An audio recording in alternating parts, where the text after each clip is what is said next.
ከክርስቶስ ፍቅር የሚለየኝ ማነው ይላል መርሃ ግብሩ መሪው። አሁን ሆስፒታል ሄጄ እኔ በሽተኞችን ህሙማንን ድናችኋል ብላቸው ምንድን ነው የሚሉት? ድሮ ከዳንኩኝ እኔ ሆስፒታል ምን እሰራለሁ እያሾፍክብኝ ነው እንዴ ነው የሚሉት አይደል? አንድ ሰው መጥቶ ድናችኋል ቢላችሁ ምንድን ነው የምትመልሱት? ድናችኋል አልዳናችሁም? ድናችኋል ከምን አይባልም። እንደው ዝም ብዬ ድኛለሁ አይደል? ምኑን ነክታ ሄዳነች? ጨርቁን ብነካ ሰው እንደ እምነቱ ያድነዋል እግዚአብሔር። አንዳንድ ሰው ጨርቁን ብነካ ይበቃኛል የሚል ሰው አለ። አንዳንድ ሰው ደግሞ አይኔ ነክቼ አይበቃኝ እሱ ይንካኝ እንጂ የሚል ሰው አለ። እንኳን እዚህ ሆናችሁ ቀርቶ ገነት ልትገቡ በሩ ላይ ድናችኋል ተብላችሁ ተጠየቁ። ቆይ መጀመሪያ ልግባ ነው ማለት ያለባችሁ። በመላእክቱ አድሮ በጎ የሚሰራው ማን ነው? እግዚአብሔር ነው። እግዚአብሔር በመላእክቱ ያድናል። ያለ መላእክቱስ ማዳን ይችላል አይችልም? መላእክት ግን ያለ እግዚአብሔር ማዳን ይችላሉ? አይችልም። መዳን በሌላ በማንም የለም። እንድንበት ዘንድ የተሰጠን ስም ኢየሱስ ክርስቶስ የሚለው ስም ነው ይላል ቅዱስ ጴጥሮስ።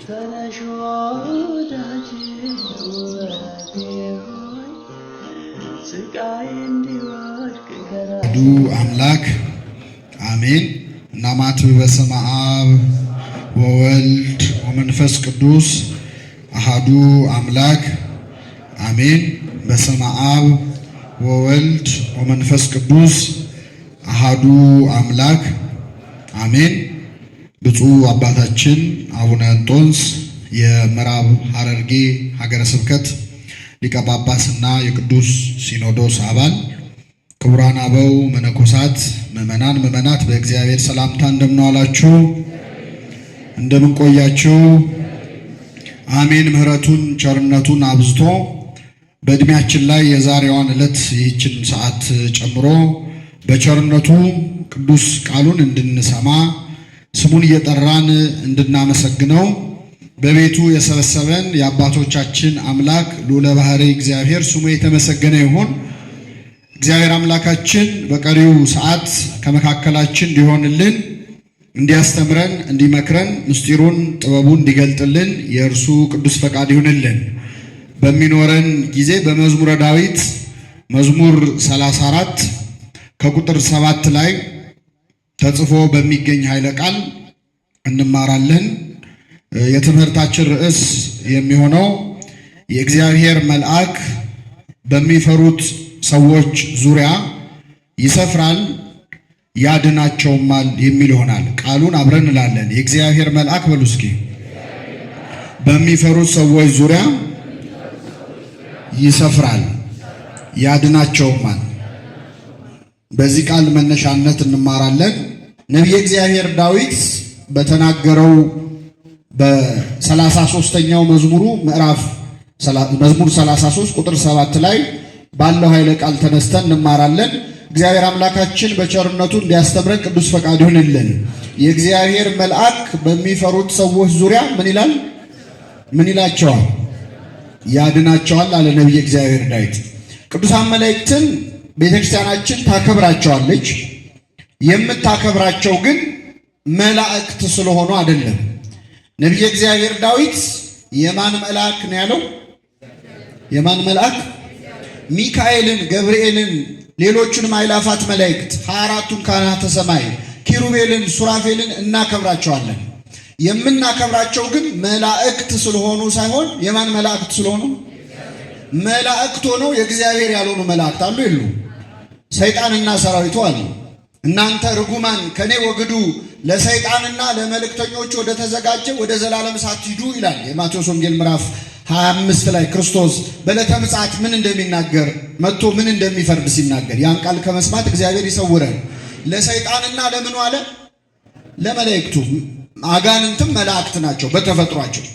አንዳንድ ሰው እንደው እግዚአብሔር ምነው ሳይቸግረው እንደው ሰይጣንን ባይፈጥረው ኖሮ እኮ ይሄ ሁሉ ችግር አይፈጠርም የሚል ሰው አለ። የምንዘነጋው ነገር ምዕመናን፣ እግዚአብሔር ሰይጣንን አይደለም የፈጠረው፣ ሳጥናኤልን ነው። ሰይጣንን የፈጠረው ራሱ ሰይጣን ነው። እግዚአብሔር የፈጠረው የተቀደሰ ሊጋርድ የተቀባ ኪሩብ ቅዱስ መልአክን ነበር። ለምሳሌ አንዲት ሴት ልጅ ብትወልድ ልጇ አድጎ ሌባ ቢሆን ይቺ ሴት የወለደችው ልጅ ነው ሌባ ነው? መልሱልኝ። በራሱ ተነሳሽነት ሌባ የሆነው ማን ነው? እንደዚሁ እግዚአብሔር የተቀደሰ መልአክን የፈጠረው ትንቢተ ሕዝቅኤል ምዕራፍ 34 ላይ ከተፈጠርክበት ቀን አንስቶ እስከ በደልክበት ጊዜ ድረስ በመንገድ ፍጹም ነበርክ ይላል። ሰይጣን ሊጋርድ የተቀባ ኪሩብ ነበረ። አሐዜ መንጦላዕት ቅሩበ መለኮት የተቀደሰ መልአክ ነበር። በውበቱ እጅግ ያማረ የተዋበ በስልጣኑ በልዕልና ከፍ ያደርገው ነበር። እግዚአብሔር ራሱን ያዋረደው ራሱን ወደ ረከሰ ከሳሽነት የለወጠው ራሱ ሰይጣን ነው እንጂ እግዚአብሔር ግን የፈጠረው ቅዱስ መልአክ ነው። ስለዚህ ልብ አድርጉ፣ የእግዚአብሔር መላእክትን የምናከብረው መላእክት ስለሆኑ ሳይሆን የማን መልአክ ስለሆኑ ነው? የእግዚአብሔር መልአክ ስለሆኑ። አንዱ ባለቅኔ ምን አሉ መሰላችሁ? ለመልአክ ይናከብሮ ለእማ አስረጸ ክንፈ በመጠን ነው ይቆሙ ይላሉ። መልአክን በቁመቱ ልክ ክንፉን ስለዘረጋ አናከብረውም። ምክንያቱም ለኦፍ ወለትንትንያ እስመ ክንፍ ቦሙ፣ ወፍና ትንኝም ምን አላቸው? ክንፍ አላቸው። ወበሲበቱ ለሰብ ይናከብሮ ቀዲሙ። ሰውንም ደግሞ ሽበቱን አይተን አናከብረውም።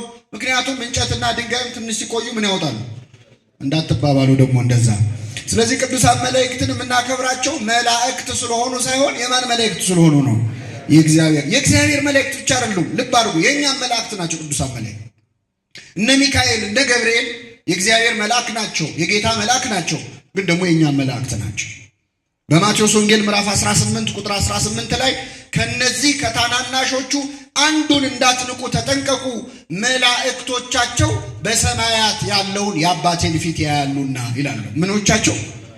እያንዳንዳችን መልአክ አለን። ከተጸነስንበት ጊዜ ጀምሮ ልክ አሁን ያሳደገችን ሞግዚት ብትኖር ወይ እናት አባታችን ቢሆኑ ከልጅነት ያሳደገን ሰው ከኛ ጋር በጣም ትስስር አለው፣ ፍቅር አለው። ቅዱሳን መላእክት ማለት ገና በማህፀን ስንጸነስ ጀምሮ ከኛ ጋር አንድ የሆነ ፍቅር ያላቸው በቀን በሌሊት የሚጠብቁን ጠባቂዎቻችን ናቸው። ልብ አድርጉ፣ በዓለማችን አሁን ጠባቂ የሚኖረው ምን አይነት ሰው ነው? ወይ ባለስልጣን ነው፣ ወይ ባለጸጋ ነው፣ ወይ ደግሞ ባለዝና ነው። ጋርድ ተመድቦለት ጠባቂ ኖሮት የሚሄደው። እግዚአብሔር ግን ለእያንዳንዳችን ጠባቂ መድቦልናል።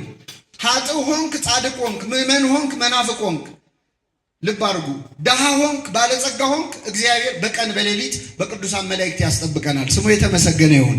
በመላእክት ቀንና ሌሊት ይጠብቁናል። በመዓልት በሌሊት ከኛ ሳይለዩ እኛ ባናያቸውም እነሱ የሚያዩን እያንዳንዳችን ጠባቂ መላእክትን እግዚአብሔር ሰጥቶናል። እነዚህን ጠባቂዎች ስለሰጠን ስሙ የተመሰገነ ይሁን። ነቢየ እግዚአብሔር ዳዊት የእግዚአብሔር መልአክ በሚፈሩት ሰዎች ዙሪያ ይሰፍራል። ምን ይላቸዋል? ያድናቸዋል። የመላእክት አገልግሎት ሁሌ ነው የሚወሳው፣ ግን በዚህ ወር ደግሞ የበለጠ መላእክት እናስታውሳቸዋል። ጥቂት ነገሮች ስለ ቅዱሳን መላእክት ልንገራችሁ። እንግዲህ ክርስትና በአጠቃላይ መጽሐፍ ቅዱስ የሚባለውን መጽሐፍ አንድ ሰው ልብ ብሎ ቢያነበው ከኦሪት ዘፍጥረት እስከ ዮሐንስ ራእይ ድረስ ብታነቡት ከትንቢተ ሐጌና ከመጽሐፈ አስቴር ውጪ መላእክት ስማቸው ያልተጠቀሰበት ቦታ የለም። በሙሉ መጽሐፍ ቅዱስ የሚናገረው ስለ ቅዱሳን መላእክት ነው። ገና ስትገልጡት በመላእክት ነው የሚጀምረው። በቀጥታ ሳይሆን በማጠየቅ በምስጢር መላእክትን ያነሳል። መጽሐፍ ቅዱስን ስትገልጡት ምን ይላል? እግዚአብሔር በመጀመሪያ ሰማይንና ምድርን፣ አቤት ምድርም ባዶ ነበረች። ማን ባዶ ነበረች? እግዚአብሔር ሁለት ነገር ፈጠረ ይላል። ማና ማንን? ማን ባዶ ነበረች? ማን ባዶ አልነበረችም? ለምን? ቅዱሳን መላእክት ስላሉ። መጽሐፍ ቅዱስ ገና ሳይናገር እንኳን ቅዱሳን መላእክትን እያጠየቀ ነው የሚናገር። በሁሉም ስፍራ ላይ መላእክት አሉ። ወደ ክርስትና ስትመጡ ከመጀመሪያው እስከ መጨረሻው ቅዱሳን መላእክት አሉ። የክርስቶስን የማዳን ሥራ ላውራ፣ ልናገር፣ ልስበክ ያለ ሰው ሁሉ መላእክትን ሳይጠራ መናገር አይችልም። ወደ እመቤታችን መጥቶ የአምላክን ሰው መሆን ምስጢረ ሥጋዌን ያበሰረው ማን ነው? ቅዱስ ሚካኤል፣ ቅዱስ ገብርኤል አይደል እንዴ? በመልአክ ብስራት ነው የሰው ልጅ ድህነት የተጀመረው። ክርስቶስ ሲወለድ በቤተልሔም ቅዱስ ቅዱስ እያሉ ደስ ብሏቸው ስብሐት ለእግዚአብሔር በሰማያት እያሉ ሲዘምሩ ያደሩት እነማን ናቸው? ቅዱሳን መላእክት ናቸው። በእኛ መዳን ደስ ብሏቸው። አሁን መላእክት እኮ ክርስቶስ የተወለደለት የሚደሰቱበት ምንም ምክንያት አልነበረም። ምክንያቱም በእሱ መወለድ የተጠቀሙት መላእክት ናቸው፣ ሰዎች ነው። ግን በእኛ ደስታ ተደስተው ይገርማቸዋል። በእውነት መላእክት እንዴት አይነት ፍቅር እንዳላቸው ለሰው ልጅ። በሰማይ አሁን ሰርግ የለም፣ አያገቡም፣ አይጋቡም መላእክት አይደል? ግን በሰማይ የሰርግ ያህል የሚደሰቱት መቼ ነው ካላችሁ፣ አንድ ኃጢአተኛ ምን ሲል? ንስሐ ሲገባ። በእኛ መዳን የሚደሰቱ ጠባቂዎችን ስለሰጠን ስሙ የተመሰገነ ይሁን። መላእክት ልብ አድርጉ፣ በክርስቶስ ልደት ነበሩ። ሊሰቀል አንድ ቀን ሲቀረው ደግሞ ሐሙስ ዕለት የእግዚአብሔር መልአክ ነበረ። ታስታውሳላችሁ? ጌታችን ሊሰቀል አንድ ቀን ሲቀረው በዚያ በጌቴሴማኒ ይጸልይ ነበር። በጣም ተጨንቆ ይጸልይ ነበር። የሉቃስ ወንጌል ምዕራፍ 22 ላይ እንግዲህ ወንጌላዊ ሉቃስ ሐኪም ስለሆነ ከነ ዝርዝሩ ነው የጻፈውና ክርስቶስ ተጨንቆ ላብ ያልበው ነበር። ከላቡ በተጨማሪ ደግሞ የደም ወዝ ይወጣው ነበር። ልብ አድርጉ። የሕክምና ሰዎች ሄማቶድሮሲስ የሚሉት አንድ ኬዝ አለ። አንድ ሰው በጣም ሲጨነቅ ያለበዋል። በጣም ጭንቀቱ ከመጠን ካለፈ ደም እንደ ላብ ሊወጣ ይችላል። ክርስቶስ ለእኛ ሲል መከራ ከመቀበሉ በፊት የደም ላብ አልቦት ነበረ። በዚያ ጭንቀት ላይ ሳለ የሚያበረታው መልአክ ታየው ይላል። ምን የሚለው መልአክ? ማንን የሚያበረታው? እግዚአብሔር ክርስቶስን መልአክ ያበረታዋል። አባታችን ታላቁ ሊቅ አባ ጊዮርጊስ ዘጋስጫ መጽሐፈ ምስጢር በተባለ መጽሐፉ ባለመድኃኒቱ ሉቃስ ሆይ ምን ማለትህ ነው? ክርስቶስን የሚያበረታው መልአክ ስትል ምን ልትል ፈልገ ነው? አራቁ ስለኸኛልና ሐኪሙ ሉቃስ ሆይ ራስህ ፈውሰኝ ምን ማለት ፈልገ ነው ይላል። ከዛ አባ ጊዮርጊስ ራሱ በመንፈስ ቅዱስ ተቃኝቶ ይተረጉመዋል። የሚያበረታው መልአክ ታየው የተባለው ለከ ኃይል ክብር ወስብሐት፣ ለአንተ ኃይል ክብር ምስጋና ይገባሃል እያሉ ሰገዱለት ለማለት ነው እንጂ ክርስቶስን መልአኩ ሊያበረታው አይችልም ይላል። ልብ አድርጉ። በዕለተ ዓርብም ደግሞ ሲሰቀል መስቀሉን ከበው ይመለከቱ ነበር። ሚካኤል አርመመ ወገብርኤል ተደመ፣ ሚካኤል ዝም አለ ገብርኤል ተገረመ ትላለች ቤተክርስቲያናችን። በትንሣኤውም ዕለት በመቃብሩ ግራና ቀኝ ቁጭ ብለው የታዩት ቅዱሳን መላእክት ናቸው። መላእክት የሌሉበት ክርስትና፣ መላእክት ያላጀቡት ክርስቶስ የለም። በእውነት ይህን ለመረዳት እግዚአብሔር በቸርነቱ ይርዳል። የሚገርማችሁ ምን ያህል መላእክት አስፈላጊ እንደሆነ የሚያሳይ አንድ ነገር ልንገራችሁ። በመጀመሪያው ክፍለ ዘመን ሐዋርያት በአንድ ቤት ውስጥ ተሰብስበው ያመሻሉ። ከኔ ጋር ናቸው። እና እየተጫወቱ ሲያመሹ ድንገት የቤቱ በር ተንኳኳ። በኃይል ሲንኳኳ የቤት ሰራተኛ ነበረች፣ ብላቴና ነች፣ ሮዴ ትባላለች። ቀጥ ብላ ሄዳ በሩን ከፈተችው። ስትከፍተው በጣም ደነገጠችና መልሳ ዘጋችው። ከዚያ ተመልሳ መጣች። ምን ነው ምን ሆንሽ? ማን ነው የቆመው አሏት። ቅዱስ ጴጥሮስ ነው አለች። የሚገርማችሁ ቅዱስ ጴጥሮስ በዛ ሰዓት ታስሮ እስር ቤት ነው ያለው። ከኔ ጋር ናችሁ? የት ነው ያለው? ጴጥሮስ ቆሟል አለች። አይ ጴጥሮስማ ታስሯል፣ ዓይንሽ ነው ተሳስተሽ ይሆናል። ባይሆን ቆሞ ያየሽው ጴጥሮስን ሳይሆን የእግዚአብሔር መልአክ ሊሆን ይችላል አሉ። ማንን ሊሆን ይችላል? እስቲ አሁን በዘመናችን በራችን በሌሊት ቢንኳኳ በር ላይ ቆመው ማን ሊሆን ይችላል ብላችሁ ነው የምትገምቱት? የእግዚአብሔር መልአክ፣ ፌዴራል ፖሊስ ሊሆን ይችላል አትሉ? በመሰረቱ እኛ አንከፍትም እኮ አይደለ? በተለይ ሊነጋጋ ሲልማ መርዶ ነው የሚመስለን። ማን ሞቶ ይሆን ነው የምንለው። በዚያ ላይ 30 ትሪ ምን ተደርጎ የሚዘጋ በር ደግሞ እንዴት ይከፈታል እናውቀዋለን እኮ። የመጀመሪያዎቹ ክርስቲያኖች ግን በር እንኳን ሲንኳኳ ማን ይሆናል ብለው ይገምቱ ነበር። በእውነት እንዲህ አይነት ሕሊና ያድለን እግዚአብሔር። ቅዱሳን መላእክት በእኛ ሕይወት ውስጥ አሉ። ስለ መላእክት የምንማረው በእውነት በጣም ጥቅም ስላለው ነው። ቤተክርስቲያን ዝም ብላ አይደለም። ወገኖቻችን፣ ታላቅ ወንድሞቻችን ስለሆኑ ቅዱሳን መላእክት ብዙ ናቸው። ብዙ ናቸው። ሺህ ጊዜ ሺህ ናቸው። አእላፋት ጊዜ አእላፋት ናቸው። አባቶቻችን የመላእክትን ቁጥር ሲገልጹ ምን ይላሉ መሰላችሁ? ዓለም ከተፈጠረ ጀምሮ እስከ አሁን ድረስ የወረደው ዝናብ፣ የዘነበው ዝናብ እያንዳንዱ ነጠብጣብ ጠብ ያለው ነጠብጣብ ቢቆጠር ከመላእክት ቁጥር ጋር አይተካከልም ይላሉ። ከኔ ጋር ናችሁ? ወይም ሌላ ቀላል ምሳሌ ልስጣችሁ። አሁን የመላእክትን ቁጥር በቀላሉ ማወቅ ከፈለጋችሁ ቀላል ሂሳብ ልሰጣችሁ ነው። ከኔ ጋር ናችሁ? የመጀመሪያ የተፈጠረው ሰው ማን ነው? አቤት አዳም። ከአዳም አንስቶ እስከ አሁኑ ድረስ የሞቱ ሰዎች አሉ የሉ? በሙሉ አሁን ከሞት ቢነሱ አሁን ደግሞ ዓለም ላይ ስንት ሆነናል? የዓለም ሕዝብ ከኮሮና በኋላ ስንት ሆነናል? 7 ቢሊዮን 6 ቢሊዮን ሆናለናል። አሁን ያለው 6 ቢሊዮን ሕዝብ አሁኑኑ ተነስቶ ቢቆም ደግሞ ካሁን ጀምሮ እስከ ዕለተ ምጽአት ድረስ የሚወለዱ ሕፃናት በሙሉ አሁኑኑ ቢወለዱ ለእያንዳንዱ ሰው በራሱ ፀጉር ልክ መልአክ ይደርሰዋል። እየሰማችሁ ነው? በምኑ ልክ? ቀላል ነው አይደል ሂሳቡ? ስለዚህ ማስላክ ከፈለጋችሁ መጀመሪያ ምንድነው የምታረጉት? ፀጉር የተላጨ ሰው ተገላገለ አይደል? ባጭሩ መላእክት ሊቆጠሩ። አሁን ይህን ስናገር አሁን እኛ ሀገራችን ጦርነት ላይ ነች ያለችው። ስንት ነገር አስጨንቆና አሁን መላእክት በዙ አነሱ እኔ ምን አገባኝ የሚል ሰው ይኖራል እዚህ ቁጭ ብሎ። እነዚህ ሁሉ መላእክት ከማን ጋር ናቸው? አቤት ከኛ ጋር ናቸው። ሰው እኮ ውጭ ሀገር ዘመድ አለ ብሎ ይኮራል አይደል እንዴ? ወንድሞቼ፣ እህቶቼ፣ አክስቶቼ፣ አጎቶቼ ብዙ ናቸው ብሎ ይኮራል። እነዚህ ሁሉ መላእክት ከማን ጋር ነው ያሉት? ከኛ ጋር ያሉት ከሌሎች ጋር ካሉት ምን ይላሉ? ይበልጣሉ ነው ያለው አይደለ? አዎ ነብይ እግዚአብሔር ኤልሳ ታስታውሳላችሁ? ኤልሳ የተባለውን ነብይ ወታደሮች ይዘውት ከሶሪያ ድረስ ይዘውት ሊሄዱ መጡ ይላል። ለምንድን ነው የመጡት? ሶሪያና እስራኤል ጦርነት ላይ ነበሩ። የእግዚአብሔር ነብይ እስራኤል ሆኖ ሶሪያ ውስጥ የሚያወሩትን ወሬ ያውቅ ነበር በጸጋ። ሁሰት የሚባል ማይረግ ላይ ሲደርሱ ቅዱሳን እዚህ ሆነው እዛ የሚደረገውን ያውቃሉ። እና ቅዱስ ነብይ እግዚአብሔር ኤልሳ ያውቅ ነበር እስራኤል ውስጥ የሚወራው። በኋላ ንጉሱ ምንድነው ምስጢር የሚያወጣለ እንደ ከኛ መሃል ሰላ ያለ እንደ ያለ፣ ኧረ የለም እዚያው እስራኤል ቁጭ ብሎ እኛ እዚህ የምናወራውን እዛ ሆኖ የሚናገር ነብይ አለ። እሱ ነው ጠላቴ ብሎ ወታደሮች ላከ።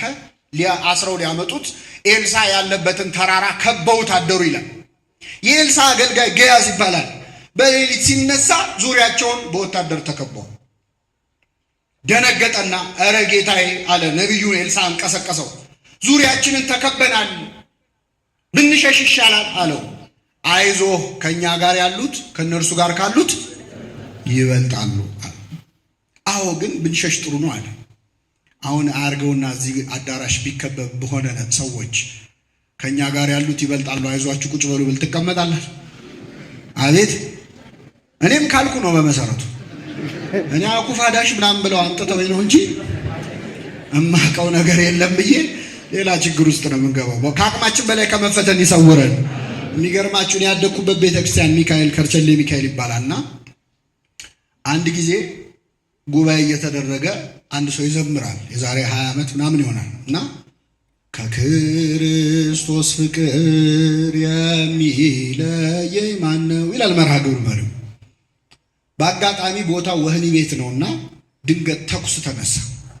እስረኛ አምልጦ ማለት ነው። ስፍራው ተኩስ በተኩስ ነው። ከዚያ ዘማሪ የለ፣ መርሃ ግብር መሪ የለ። ከዛ መዝሙሩ ምን ነበር? ከአቅማችን በላይ ከመፈተን ይሰውረን።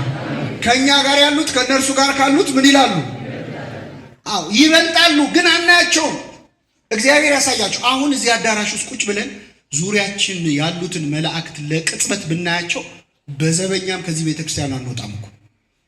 አይናችን ተይዞ እኮ ነው የገያዝ አይን እንደተያዘ። እባክህ ጌታ ሆይ አይኑን አብራለት ሲለው ዙሪያቸውን በሳት ሰረገላ ተከበዋል። ተጽናና። የእሱን አይን የከፈተ አምላክ የሁላችንን አይን ይክፈትልን። ስለዚህ ቅዱሳን መላእክት ብዙ ናቸው፣ ብዙ ናቸው፣ ሺህ ጊዜ ሺህ ናቸው ማለት ከኛ ጋር ያሉት ከሌሎች ጋር ካሉት ምን ይላሉ?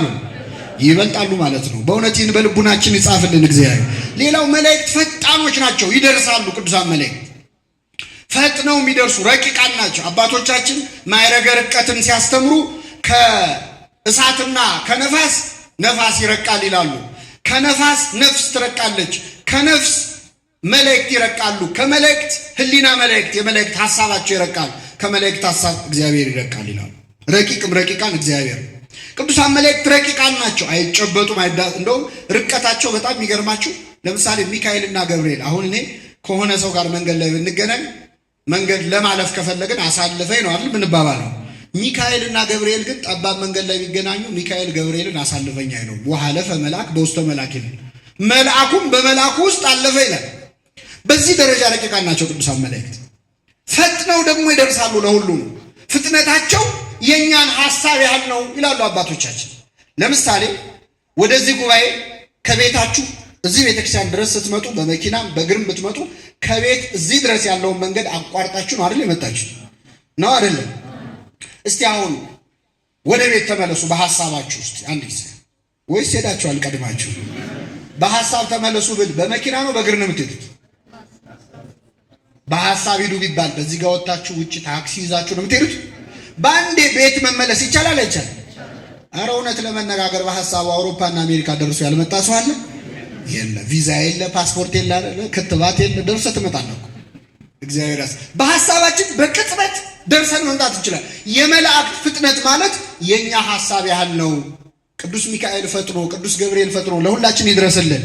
በዚህ ቅጽበት ነው መጥተው መራዳት የሚችሉት ቅዱሳን መላእክት። በጣም አስደናቂ ነው። አንዳንድ ሰው አሁን የአእላፋት መላእክት አከበርን፣ የቅዱስ ሚካኤል፣ አሁን ደግሞ የገብርኤል በዓል ከፊታችን አለ። አንዳንድ ሰው የገብርኤል በዓል ሲከበር መላእክት በሁሉ ምሉዓን አይደሉም። በሁሉ ምሉ የሆነ ማብቻ ነው እግዚአብሔር ነው።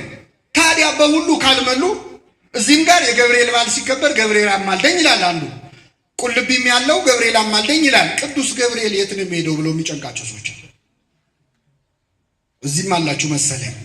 እንዴት ነው አሁን መልአኩ እዚህም እዛም ናልኝ ናልኝ አማልደኝ አማልደኝ ሲባል የቱ ጋር ነው የሚሄደው ብለው የሚጨነቅ ሰዋል።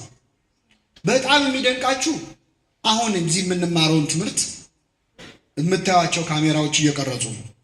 በአንዳንድ ስልኮች እዚህ የምንማረውን ትምህርት ሌላ ዓለም ላይ ያለ ሰው መስማት ይችላል አይችልም? ይችላል አይችልም? በስልክ ብቻ በኢንተርኔት ብቻ ይቻላል አይደል? ይህን ኢንተርኔት የሰራው ማን ነው? ሰው። ሰው የሰራው ኢንተርኔት ዓለምን መድረስ ከቻለ እግዚአብሔር የሰራቸውን እነ ቅዱስ ገብርኤል ዓለምን መድረስ ያቀታቸዋል? ከኛ ልናሳንሰው ነው እንደ እግዚአብሔር? በዚያ ላይ ምዕመናን መላእክት በጸጋ ምሉዓን ናቸው። በባህሪው ምሉ እግዚአብሔር ነው። መላእክት ግን በረድኤት በጸጋ በሁሉ የሞሉ ናቸው። በዚያ ላይ መሬት የምንላት ፕላኔት እኮ እንደው ይሄን ያህል ራሳችንን ኮፈስን እንጂ እኮ ለአንድ መልአክ እኮ የኳስ ያህል ነች። በጣም ትንሽ ነገር ነች። ስለዚህ በየትም ስፍራ ሆኖ የሚጠሩትን ሊረዳ ይችላል መልአኩ። ዮሐንስ ራዕይ ምዕራፍ 18 ከቁጥር 1 እንዲህ ይላል፣ ታላቅ ስልጣን ያለው መልአክ ከሰማይ ሲወርድ አየሁ ይላል። ከክብሩም የተነሳ ምድር አበራች ይላል። ከክብሩ የተነሳ ማን አበራች? መልአኩ ስንት ነው? ምድርን ማብራት። ፀሐይ እንኳን በፈረቃ ነው የምታበራው አይደል? መልአኩ ግን ምድርን ማብራት ይችላል። ወደ ርዕሳችን ልመልሳችሁ። የእግዚአብሔር መልአክ በሚፈሩት ዙሪያ ይሰፍራል። ምን ይላቸዋል? ያድናቸዋል። የእግዚአብሔር መልአክ ሲል ብዙ ነው? አንድ ነው? አንድ ነው። የሚፈሩት ሰዎች አቤት የት ነው የሚኖሩት? እግዚአብሔርን የሚፈሩት ሰዎች በየቦታው አይደል? የእግዚአብሔር መልአክ አንዱ ሚካኤል፣ አንዱ ገብርኤል፣ አንዱ መልአክ እግዚአብሔርን በሚፈሩት ሰዎች ዙሪያ ምን ይላል? ይሰፍራል። እኛ እኮ ሰፈረ ሲባል የምናውቀው ሰራዊት ነው አይደል? ሚካኤል ብቻውን ይሰፍራል። ገብርኤል አንዱ መልአክ በክንፉ እኮ ከተማ መጋረድ ይችላል። በእውነት ቅዱስ ሚካኤል ቅዱስ ገብርኤል ሁላችንን ይጋርዱን። ተመልከት፣ አንዱ መልአክ በዓለም ቦታ ሁሉ ያሉትን መጋረድ መርዳት ይችላል። ይህን በልቡናችን ይሳልብን። ጥቅሱን እንጨርሰው። የእግዚአብሔር መልአክ በሚፈሩት ሰዎች ዙሪያ ይሰፍራል። ምን ይላቸዋል? ያድናቸዋል። ቅዱሳን መላእክት ምን ይላሉ? ያድናሉ። እችን ላብራራና አበቃለሁ። ቅዱሳን መላእክት ያድናሉ ሲባል ይፈጥራሉ የተባለ ይመስል አንዳንድ ሰው በጣም የሚደነግጥ ሰው አለ።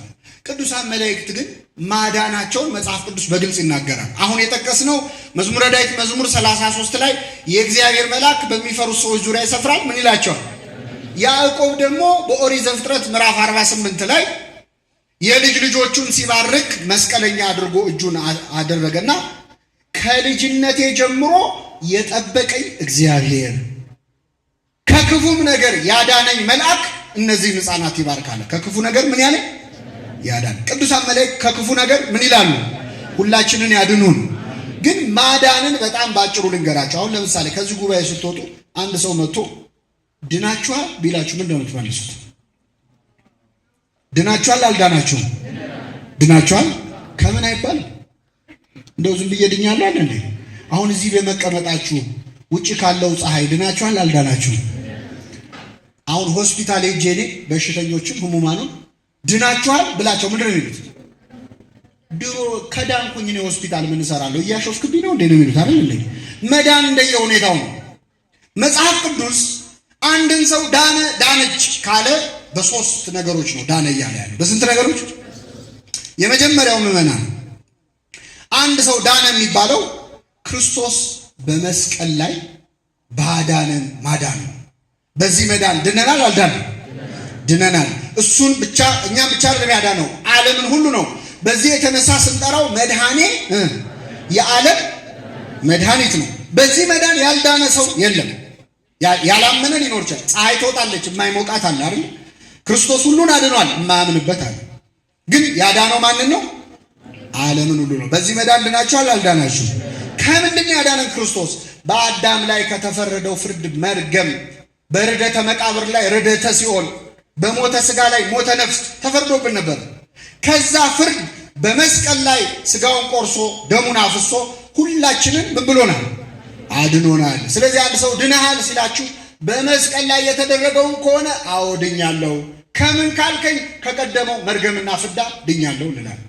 ግን ክርስቶስ እዚህ ላይ መጠንቀቅ ያለባቸው አንዳንድ ሰዎች ክርስቶስ መስቀል ላይ የሞተው አሁን የፈለግነውን ኃጢአት ብንሰራ ችግር የለውም ሊል የሚመስላቸው ሰዎች ተከፍሎልሃል፣ ሞቶልሃል፣ አሁን ምንም ኃጢአት ብትሰራ ምንም ችግር የለውም። ክብር ይግባውና ክርስቶስ እኛ የፈለግነውን ኃጢአት እንድንሰራ ነው እንደ ሞተው አይደለም። የከፈለው ስላለፈው ነው። ለሚመጣውስ ቅዱስ ጳውሎስ እንዲህ ይላል፣ የየራሳችሁን መዳን እችን ጥቅስ ይዛችሁ ሂዱ። የራሳችሁን መዳን በሉ እስኪ በፍርሃትና በመንቀጥቀጥ ፈጽሙ። ምን በሉ? መዳናችንን በመስቀል ላይ ካለፈው አድኖን ጀምሮልናል። የቀረውን ደግሞ በፍርሃትና በመንቀጥቀጥ ፈጽሙ ተብለን። ስለዚህ ክርስቶስ ካለፈው አድኖናል። ሁለተኛ መጽሐፍ ቅዱስ ዳነ ዳነች ካለ ሁለተኛው ከበሽታ ከደዌ ከችግር ነው በመጽሐፍ ቅዱስ ላይ። በዚህ መዳንስ ድናችኋል አልዳናችሁ? የታመመ የዳነ ድኛለሁ ይበል፣ ያልዳነ ድናለሁ ብዬ ተስፋ አድርጋለሁ ይበል፣ ደግሞ ያላመመው መቻመመኝና ይበል። ይለያያል አይደል? ግን እኛ ዳንም አልዳንም እግዚአብሔር ማዳን ይችላል አይችል? ይችላል። በማንኛውም መንገድ ብንድን የሚያድነን ማን ነው? እግዚአብሔር። ኃይል የእግዚአብሔር ነው ማዳን የሚል መዝሙር ታውቃላችሁ አይደል? ብዙ ጊዜኛ ፖሊስ ስናይ ነው የሚታየን እሱ መዝሙር ምን እንደሆነ አላውቅም። ኃይል የእግዚአብሔር ነው ማዳን የእግዚአብሔር። በየትኛውም መንገድ ብንድን ግን የሚያድነን ማን ነው? በጠበል ያድናል እግዚአብሔር፣ ያለ ጠበል ያድናል፣ በጥቂቱ ያድናል፣ በብዙ ያድናል። ታስታውሳላችሁ ያቺ ሴት ጨርቁን ብቻ ብነካ ምን ይላል? መታ ጨርቁን ነካች፣ ደሟም ምን አለ? ቀጣለ። ክርስቶስ ምን አለ? አንቺ ሴት እምነትሽ ከምንድን ያዳናት? ትጸድቂያለሽ አይደለም ያለው? ደም ይፈስሽ ነበር እድናለሁ ብለሽ ያመንሽው እምነት ከሚፈስሽ ደም ምን ብሎሻል? አድኖሻል። እቺን ሴት ትንሽ ማድነቅ አለብን። ምኑን ነክታ ሄዳነች? ጨርቁን ብነካ። ሰው እንደ እምነቱ ያድነዋል እግዚአብሔር። አንዳንድ ሰው ጨርቁን ብነካ ይበቃኛል የሚል ሰው አለ። አንዳንድ ሰው ደግሞ አይኔ ነክቼ አይበቃኝ እሱ ይንካኝ እንጂ የሚል ሰው አለ። አንዳንድ ያው ጠበል ሲቀዳላቸው ሙላው እንጂ ምን ያሰስታል የሚሉ ሰዎች አሉ። በብዙ የሚያድን ይመስላል። አንዳንድ ሰው ትንሽ ጠበል ፉት ካልክ ያድነኛል የሚያምን ሰው አለ። አንዳንድ ሰው ደግሞ በጀሪካን ሞልቶ ፀሐይ የሞቀ እስከ ግማሽ ቀን ሲጠጣ ንቅል ያደርግልኛል የሚል ሰው አለ። የለም በብዙም በጥቂትም ግን የሚያድነን ማን ነው? በጥቂት ወይም በብዙ ማዳን ለእግዚአብሔር አይቸግረውም ይላል። እንደየእምነታችን እቺ ሴት ጨርቁን ብነካ ድናለሁ አለች። ሌሎች ደግሞ ቢነካኝ ድናለሁ ያሉ አሉ። ከዚህ የበለጠ ደግሞ እሱም አይንካኝ እኔም አልነካውም፣ ቃል ብቻ ተናገር ልጄ ይድናል፣ ጌታ ወይ እንዳትነካኝ እንዳትመጣብኝ ጭራሽ እዚያ ሆነ ተናገር። በእውነት ይህንን እምነት እግዚአብሔር ያድለን። እንደየእምነት ደረጃችን ግን የሚያድነን ማን ነው? በጠበል ይድናል አንድ ሰው፣ ያለ ጠበል ይድናል። አንዳንድ ሰው ጠበል ካልተጠመቅኩኝ በሌላ መንገድ አልድንም ብሎ ከልቡ ጠበል አምኖ ሚድናል። በጠበል ብንድን ያለ ጠበል ብንድን የሚያድነን ማን ነው? እስቲ አንድ ምሳሌ ተመልከቱ። 38 ዓመት ሙሉ የታመመ ሰው አልነበር? ያ በሽተኛ አስታውሳችሁ፣ ክርስቶስ መጣና ልትድን ትወዳለህ አለው። አይ ወደ ጠበሉ የሚከተኝ ሰው ስለሌለ ሰው የለኝም እንጂ እሱስ ብድን አልጠላም ነበር፣ ሌላው ቀድሞኝ እየዳነ ነው ብሎ ብሶቱን አወራ። መዳን ትፈልጋለህ ማለት ነው፣ ስለዚህ ተነሳና አልጋህን ተሸክመህ ሂድ ብሎ ፈወሰ። ይህ ሰው የዳነው በጠበልና ያለ ጠበል? መልሱልኝ። ያለ ጠበል። 38 ዓመት ቁጭ ብሎ የጠበቀው ምን ሊያደርግ ነው? አይኗን እያየ ጠበሏን ነበር የሚጠብቀው። ያለ ጠበል አዳነው። ምን ማለቱ መሰላችሁ? ክርስቶስ በጠበልም ያለ ጠበልም ማዳን ይችላለሁ። አሁን ይሄ ሰውዬ ጠበሉስ ነክሮ ቢያድነው ኖሮ እንዴ መዳን ይነሰኝ እንዴ 38 ዓመት ሙሉ እኮ ነው ወረፋ የጠበቅኩት ሲያንሰኝ ነው ይል ነበር አይደል? ስለዚህ እግዚአብሔር ከዚያስ ጠበል ውጪ ማዳን የማይችል እንዳይመስለው ይሄ ሰውዬ ክርስቶስ ያለ ጠበል አዳነ። ይሄን ስናገር ደግሞ ጠበል መጠመቅ የማትወዱ ሰዎች ካላችሁ ደስ ይላችኋል አይደል? እኮ የዛሬው አስተማሪ ጥሩ ነው የተናገረው አልጠመቅም እንዳትሉ ደግሞ እዛው ዮሐንስ ወንጌል ምዕራፍ 9 ላይ የዚህ ተቃራኒ የሆነ ታሪክ ልንገራችሁ። አይነ ስውር ሆኖ የተወለደ ሰው ትዝ ይላችኋል? እውር ብቻ አልነበረም፣ ግንባር ብቻ ሆኖ ነው የተፈጠረው። የአይን ስፍራ ራሱ አልነበረው። ክርስቶስ መጣና ምራቁን እንትፍ አለ መሬት ላይ። ሶርያዊው ሊቅ አባታችን ቅዱስ ኤፍሬም ምን ይላል? ጌታ ሆይ የውሩን አይን ባበራህ ጊዜ ላድነው ነው ብለህ ፊቱ ላይ አልተፋህበትም። የተፋኸው ምን ላይ ነው? መሬት ላይ ነው። ጌታ ሆይ በእኔ ላይ ግን በፊቴ ላይ እንትፍ በልብኝ፣ በፈቃድ ያጠፋሁትን ዓይኔን በፈቃድ አብራልኝ ይላል። ለሁላችን ያብራልኝ። ክርስቶስ እንትፍ ብሎ ዓይን ሰርቶ ሂድና በሰሊሆም መጠመቂያ ምን በላለ? ክርስቶስ ጠበል ተጠመቁ ይላል። አያችሁ፣ አይገርማችሁ? ራሱ ክርስቶስ አግኝቶት ሄደህ ተጠመቅ አለው። አሁን ዓይነ ስውር ገደል ሂድ ይባላል? ጠበል ባያስፈልግ ኖሮ ክርስቶስ ግን ሂድና ተጠመቅ አለው። በጠበልም ያለ ጠበልም ብንድን የሚያድነን ማን ነው? በሕክምናም ሰው ታክሞ ቢድን የዳነው በማን ኃይል ነው? ለምን? ሐኪሙ ዓርብ ዕለት ከጭቃ የተፈጠረ ሰው ነው። ሐኪሙ የሚሰጥ ኪኒን ደግሞ ማክሰኞ ዕለት ከተፈጠረ ቅጠል የተገኘ ነው። የሁለቱም ፈጣሪ ማን ነው? ስለዚህ እግዚአብሔር ነው የሚያድነው። ሁለተኛ ዳነ የሚባለው ይሄ ነው። ሶስተኛ አንድ ሰው ዳነ የሚባለው ወደ መንግሥተ ሰማያት ሲገባ ነው። ዕብራውያን ምዕራፍ 1 ከቁጥር 14 ላይ ሁሉ መዳንን ይወርሱ ዘንድ ይላል። ሁሉ መዳንን ምን ይሉ ዘንድ? መንግሥተ ሰማያት ገባ ማለት አንድ ሰው ዳነ ይባላል። በዚህስ መዳን ድናችኋል? አልዳናችሁ? መንግሥተ ሰማያት ገብታችኋል? ምን አለፋኝ ታዲያ ሊዳ ቤተ ክርስቲያን መንግሥተ ሰማያት አይደል? አምሳሊተ ኢየሩሳሌም ሰማያዊት ነች አይደል? መንግሥተ ሰማያት አልገባንም። እንገባለን ብለን ግን እንኳን እዚህ ሆናችሁ ቀርቶ አንዳንድ ሰው እዚህ ሆኖ ጸድቅ ያለው የሚል ሰዋል። እንኳን እዚህ ሆናችሁ ቀርቶ ገነት ልትገቡ በሩ ላይ ድናችኋል ተብላችሁ ተጠየቁ። ቆይ መጀመሪያ ልግባ ነው ማለት ያለባችሁ። በግራ ንቁም በቀኝ የሚያውቀው ማን ነው? አሁን ወደ መላእክቱ ልመልሳችሁ። የእግዚአብሔር መልአክ በሚፈሩት ሰዎች ዙሪያ ይሰፍራል። ምን ይላቸዋል? ያድናል። ከሶስቱ ማዳን በየትኛው ነው? ክርስቶስ በመስቀል ላይ ማዳን ባደረገው ማዳን መላእክት ያድኑናል? አያድኑንም። አኮ በመልአክ ወአኮ በተንባል አላ ለሊሁ መጽአ አዳነነ። በመልአክ አይደለም፣ በአማላጅ አይደለም፣ እሱ ራሱ መጥቶ አዳነን። መስቀል ላይ በተደረገው ማዳን ያዳነን ማን ነው? ክርስቶስ ብቻ ነው። ምድር ላይ ያለን ከበሽታ ከደዌ ከችግርስ መላእክት ሊያድኑን ይችላሉ? አይችሉም? ይችላል። የእግዚአብሔር መልአክ በሚፈሩት ዙሪያ ይሰፍራል። ምን ይላቸዋል? ያድናቸዋል ተብሎ ከብዙ ችግር ከብዙ ደዌ መላእክት ያድናሉ። የማዳን ኃይላቸውን የሚያገኙት ከእግዚአብሔር ወደ መንግሥተ ሰማያት ማስገባትስ ላይ አያስገቡንም። ወስደው ምን አለ ቅዱስ ጳውሎስ? ሁሉ መዳንን ይወርሱ ዘንድ ለማገዝ የሚላኩ መናፍስት አይደሉም? ምን ለማድረግ? ስለዚህ እነ ሚካኤል እነ ገብርኤል ወስደው ገነት አይከቱንም፣ ወስደው መንግሥተ ሰማያት አያስገቡንም። ግን መዳንን እንድንወርስ ያግዙናል፣ ይረዱናል። የመላእክቱን ተራዳይነት አይንሳን አምላካችን። አንድ ጥያቄ ጠይቃችሁና አበቃለሁ። ለምሳሌ አንድ ሰው ወደ ቅዱስ ገብርኤል ቤተክርስቲያን ሄዶ ገብርኤል ሆይ ከአምላክ በተሰጠ ስልጣን ከዚህ በሽታ ከዚህ ደዌ አድነኝ ብሎ ተሳለ። በዚህ ስዕለቱ ከዚያ በሽታ ያ ሰው ዳነ። ይህንን ሰው ያዳነው ማን ነው? ገብርኤል ነው ወይስ እግዚአብሔር? መልሱልኝ። በጣም ጥሩ። ሌላ ጥያቄ ልጠይቃችሁ። በመጽሐፈ ኢዮብ ላይ ሰይጣን እግዚአብሔር ፊት ቆም አይደል? ትዝ ይላችኋል። ባሪያዬን ኢዮብ አየኸው አለ። አየኸው? አዎ አየሁት።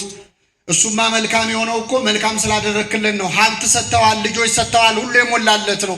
ምን ጎሎበታል አለ ሰይጣን። ሂድና የወደድከውን አድርግበት፣ ነፍሱን ግን እንዳትነካ አለው። ሰይጣን በተሰጠው ፈቃድ ከእግዚአብሔር ሄዶ የኢዮብን ሀብትና ንብረቱን ምን አለበት? በአንዴ ብዙ ሺህ ከብቶቹን አወደመበት። ኢዮብ ምን አለ? እግዚአብሔር ሰጠ። ጻድቅ አይደለም ኢዮብ?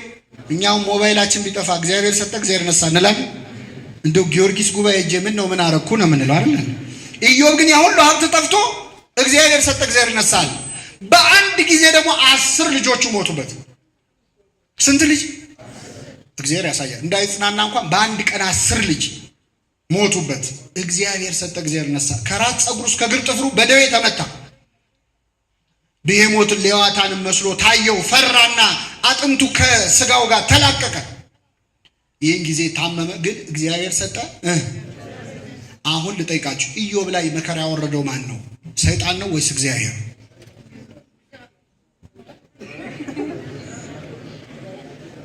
ኢዮብ ላይ መከራ ያወረደብን ማን ነው? ሰይጣን ነው። አሁን ራሳችሁን ታዘቡት። እንግዲህ ልብ አድርጉ። ቅድም አንድ ሰው ቅዱስ ገብርኤል ቤተክርስቲያን ሄዶ አድነኝ ብሎ አማልደኝ ብሎ ጸለየ አይደለ? ከዚያ በሽታ ዳነ። ያዳነው ገብርኤል ነው ወይስ እግዚአብሔር ነው ስላችሁ ማን አላችሁ? እግዚአብሔር አላችሁ።